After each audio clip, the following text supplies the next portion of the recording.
علی شادمان یا ارسلان قاسمی؟ علی شادمان. علی شادمان یا بهرام افشاری؟ بهرام افشاری. بهرام افشاری یا نوید محمدزاده؟ نوید محمدزاده. نوید محمدزاده یا هوتن شکیبا؟ هوتن شکیبا. هوتن شکیبا یا صابر اعور؟ هوتن شکیبا. هوتن شکیبا یا امیر جدیدی؟ هوتن شکیبا. هوتن شکیبا یا جواد عزتی؟ خیلی دوستشون دارم ولی هوتن. هوتن شکیبا یا هومن سیدی؟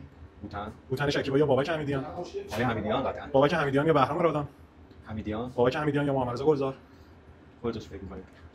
حمیدیان. بابک حمیدیان یا بهزاد خلج؟ حمیدیان. بابک حمیدیان یا امیر آقایی؟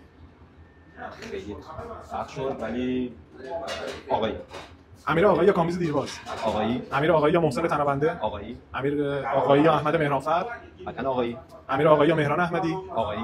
امیر آقایی یا شهاب حسینی؟ شهاب حسینی. شهاب حسینی یا حامد بهداد؟ با احترام آقای بهداد ولی آقای حسینی. شهاب حسینی یا پارسا پیروزفر؟ پارسا پیروزفر. پارسا پیروزفر یا شهرام حقیقت دوست؟ پارسا پیروزفر. پارسا پیروزفر یا سعید آقاخانی؟ آقای پیروزفر. پارسا پیروزفر یا رامبد جوان؟ آقای پیروزفر. پارسا پیروزفر یا امین حیایی؟ خیلی جفتشون تو کاراکتری عالی ان ولی آقای پیروزفر. پارسا پیروزفر یا پیمان مهدی؟ آقای مهدی. پیمان مهدی یا رضا عطاران؟ مهدی. پیمان مهدی یا محمد رضا فروتن؟ مهدی. پیمان مهدی یا مهران مدیری؟ مهدی. پیمان مهدی یا علی مصطفی؟ آقای مصطفی. علی مصطفی فرهاد اصلانی؟ آقای اصلانی. فرهاد اصلانی یا فریبرز عربیان؟ آقای اصلانی. فرهاد اصلانی یا ابوالفضل پورعرب؟ آقای اصلانی. فرهاد اصلانی اکبر عبدی؟ آقای عبدی. اکبر عبدی یا ایرج طهماسب؟ آقای عبدی.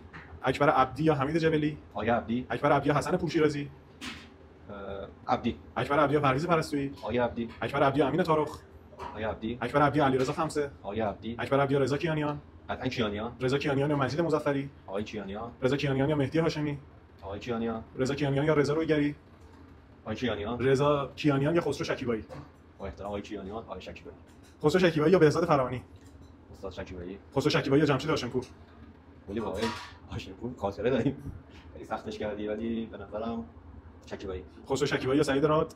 شکیبایی. خسرو شکیبایی یا سعید پورصمیمی؟ آقای پورصمیمی. سعید پورصمیمی یا مهدی فخیمزاده؟ آقای فخری‌زاده. مهدی فخیمزاده یا پرویز صیاد؟ فخری‌زاده. مهدی فخیمزاده یا فرامرز غریبیان؟ آقای غریبیان. فرامرز غریبیان یا بهروز وثوقی؟ آقای وثوقی. بهروز وثوقی یا ایرج قادری؟ آقای وثوقی. بهروز وثوقی یا علی نصیریان؟ استاد نصیریان. علی نصیریان یا جمشید مشایخی؟ جمشید مشایخی. آقای نصیریان. علی نصیریان یا داوود رشیدی؟ داوود رشیدی. داوود رشیدی یا محمد علی فردین؟ آقای رشیدی. داوود رشیدی یا ناصر ملک مطیعی؟ ناصر ملک مطیعی. ناصر ملک مطیعی یا محمد علی کشاورز؟ آقای کشاورز. آقای کشاورز یا آقای عزت الله انتظامی؟ سخته میشه دومشون با هم باشن. میشه واقعا سخته. البته تو اینا جای وثوق خالیه چون از اون یه جایی به بعد دیگه خیلی سختش کردی به نظر من.